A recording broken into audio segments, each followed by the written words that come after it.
آپ کے سوال کا جواب میں آغاز کروں گا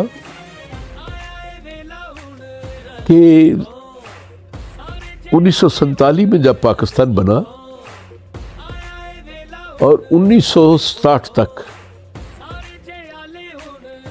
پاکستان میں کوئی ایسی سیاسی جماعت نہیں تھی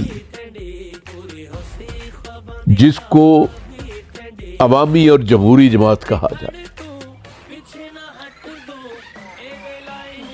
ایک سیاسی کارکن کی ہونے کی وجہ سے اور سیاسی اور ایک انسانی صداقت کی وجہ سے میں آپ کو اتنی بات ضرور کہوں گا کہ مشرقی پاکستان میں تو ایسی ایک پارٹی موجود تھی جس پارٹی کو آپ سیاسی پارٹی کہہ سکتے ہیں، وہ عوامی لیگ تھی. اور پاکستان مغربی پاکستان میں تو کوئی سیاسی پارٹی ایسی تھی نہیں جس کی عوام میں جڑے ہوں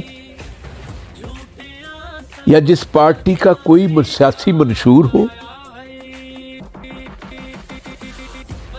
اور جس پارٹی کی اجتماعی قیادت ہو،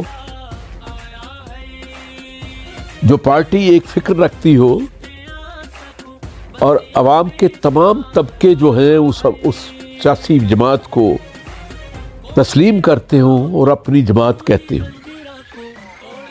یہ حکم ہوتا تھا، وہ ہمیں پارٹی کی میٹنگ و اجلاس میں کہتے تھے کہ یاد رکھو انتخاب میں جو لوگ ہمیں ووٹ ڈالتے ہیں یہ لوگوں کی محرومیوں کی درخواستیں ہوتی ہیں، یہ ان کی ضرورتوں کی درخواستیں ہوتی ہیں.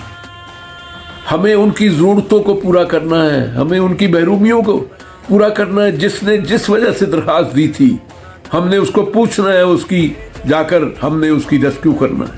یہ ہوتا ہے انتخاب. یہ انتخاب کو اس شکل سے دیکھتے تھے وہ، جو کہ کبھی اب دیکھا نہیں گیا.